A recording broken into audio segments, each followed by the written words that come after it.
Welcome to this explainer. Today, we're unpacking something absolutely wild. How a religion born in the scorching desert sands somehow reached the freezing forests of Siberia. Usually when we think about the historical spread of Islam, our minds go straight to the Middle East, North Africa, maybe Central Asia, right? But the margins of history, they hold some incredible secrets. And today's story completely defies all our standard geographical expectations. I mean, picture a staggering 100-degree Fahrenheit temperature swing between the blistering Arabian Peninsula and the freezing Siberian taiga. We're going to look at how merchants, empires, and powerful rulers pushed cultural boundaries across that massive climate divide, way further north than anyone could have ever imagined. Seriously, think about the logistics for a second. How does someone pray 5 times a day in a place where the sun might literally not rise for weeks in the dead of winter, or perform ritual washing when every drop of fresh water is frozen solid? It's a historical mystery that totally flips how we think about the spread of culture. It almost sounds like a riddle, doesn't it? We aren't just talking about crossing thousands of miles. We're talking about traversing massive, brutal environmental barriers. How does a belief system rooted in a hot, arid climate find a permanent, functioning home in one of the most famously remote and freezing environments on the planet? Okay, so to put this into perspective, on one side of the world you've got the 7th century Arabian Peninsula, defined by vast rolling deserts, tribal societies, and the rapid expansion of a brand new faith under a blazing sun. And on the exact opposite side of the environmental spectrum, you have the frozen lands of Siberia. We're talking dense, practically impenetrable taiga, deep permafrost, and deeply entrenched indigenous traditions. Connecting these two completely opposite realities obviously didn't happen overnight. It took a fascinating multi-generational chain reaction of human events to bridge that gap between sand and snow.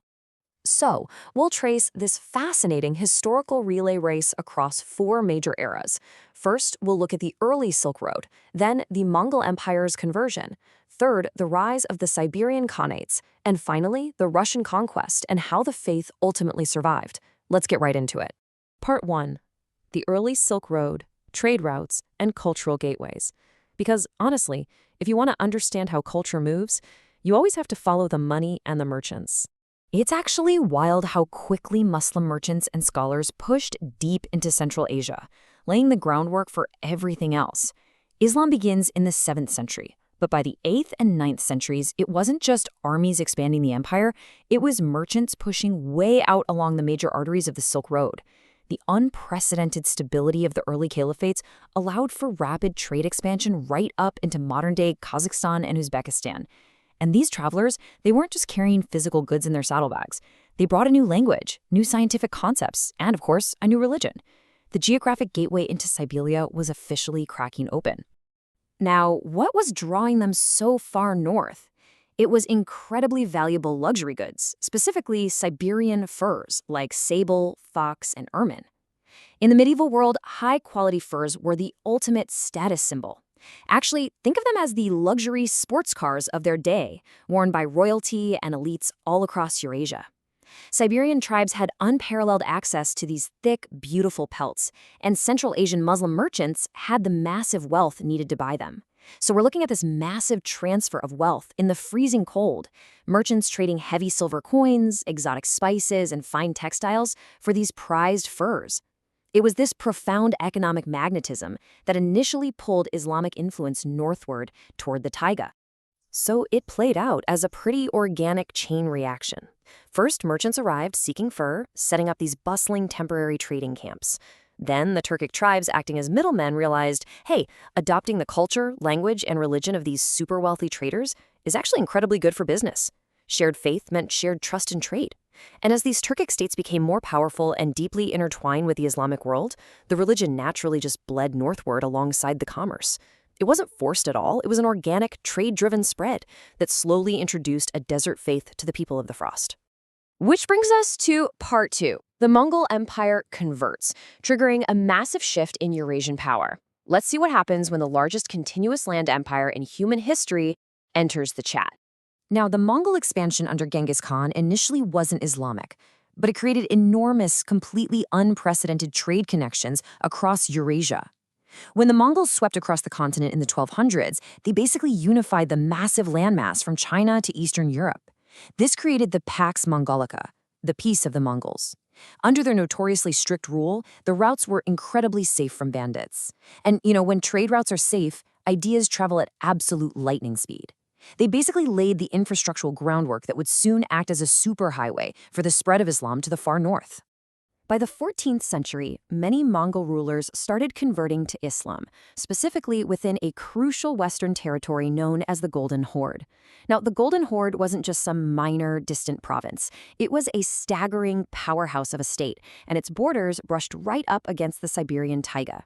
As the rulers of this massive Western Mongol territory embraced Islam, the geopolitical gravity of the entire region shifted dramatically. It essentially pulled those northern tribal lands directly into the Islamic sphere of influence. And this brings us to a massively influential figure, a real game changer, Uzbek Khan. Under his rule in the 14th century, he didn't just practice Islam, he made it the official state religion of the Golden Horde. This conversion fundamentally changed the daily operations of his empire, introducing Islamic law, reshaping port protocols, and shifting regional alliances. It was a huge turning point because Islam now had the backing of serious political and state power right on Siberia's doorstep. We're no longer just talking about a religion of wandering merchants. This was now the religion of the imperial elites, the guys holding the swords and writing the laws just south of the frozen forests. All right, part 3, the rise of the Siberian Khanate and state-backed religion in the north. Here is where the religion firmly takes root in the frozen landscape itself. During this specific era, Islam fully evolved from a foreign idea traded for furs into a permanent institutionalized faith. By the 1400s, the lingering influence of the Golden Horde had permanently altered the cultural makeup of Western Siberia. Fast forward to the mid to late 1500s, and Islamic traditions weren't just present, they were deeply embedded in the social fabric of the region, fundamentally changing how these communities organized themselves, traded, and governed. This entire convergence of cultures gave birth to the Siberian Khanate. Just think about that for a second. An entirely functioning sovereign Muslim state operating in the freezing expanses of Siberia. It was this fascinating blend of local Siberian survival tactics, Mongol administrative legacy, and Islamic cultural and religious identity. Rulers with Turkic and Mongol heritage were now leading a distinct Muslim state in an environment that literally couldn't have been more different from the origins of their faith. Under their famous ruler, Kuchum Khan, Islam wasn't just tolerated, it was active government policy. Kuchum Khan wasn't passive about this at all. He realized that to build a strong, unified state, he needed a cohesive cultural identity, so he actively imported Muslim scholars. He sponsored the building of mosques in the bitter cold, intricate structures often built from massive timber logs just to withstand the freezing temperatures and heavy snows. He made sure the populations within the Khanate were formally educated in the faith, adapting their daily practices to the extreme environment. It was a complete, top-down cementing of the frozen crescent. But then, part 4, Russian conquest and survival. A collision of empires. The political landscape of Eurasia was about to experience another massive, violent shift. Because this golden age in the snow couldn't last forever, a newly energized Russian state under figures like Ivan the Terrible was looking at Siberia's incredible fur wealth and vast territories with very hungry eyes. The late 1500s really set the stage for a brutal collision course between two expanding worlds, a traditional Islamic steppe and forest Khanate going head-to-head with an aggressively expanding European empire.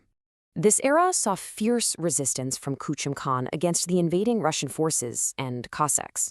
The Cossacks were essentially frontiersmen mercenaries, acting as the vanguard of the Russian Empire. They had early firearms and pretty ruthless expansionist tactics, and they were facing off against a traditional steppe army relying heavily on bows and cavalry. Kuchum Khan fought bitterly to defend his Islamic state, but eventually, the sheer weight, resources, and technological edge of the Russian Empire shattered the Siberian Khanate. The territory was totally swallowed up by Russia. But the most fascinating part of this story isn't the conquest itself. It's the survival. You would think the Russian conquest would completely erase the culture, right? But it didn't. Muslim, Tatar, and Bashkir populations held fiercely to their identity against overwhelming odds. Because of those deep roots planted by merchants, Mongol Khans, and the Siberian Khanate centuries ago, the faith endured. If you travel to incredibly cold Siberian cities today, you will still see the beautiful minarets of mosques piercing the freezing winter sky, standing as real, physical testaments to a centuries-old cultural journey. The main takeaway here is that religions just don't spread in straight lines. We often like to simplify history into neat little boxes and distinct borders. But as we've explored today, the truth is beautifully messy. A merchant trading a heavy silver coin for a sable pelt, an empire creating a safe highway across the steppe, a ruler trying to unify his people in the biting cold. These are the unpredictable, weaving paths that carry ideas to the most unlikely corners of the globe. As the quote goes, history is far more connected than most people realize. From the scorching deserts of Arabia to the frozen forests of Siberia, our global history is tied together by invisible ancient threads. It's just a profound reminder that we have literally never existed in isolation. Every single region on this planet has been shaped by the quiet, relentless march of human interaction, adaptation, and shared ideas across seemingly impossible divides. So it leaves us with this question. What other hidden cultural connections are waiting to be uncovered along forgotten trade routes and empires? Thank you so much for joining me for this explainer. Keep questioning the straight lines of history, and I hope this leaves you eager to explore more forgotten stories. Keep looking closely at the map because you never know what incredible journey is hiding right beneath the surface.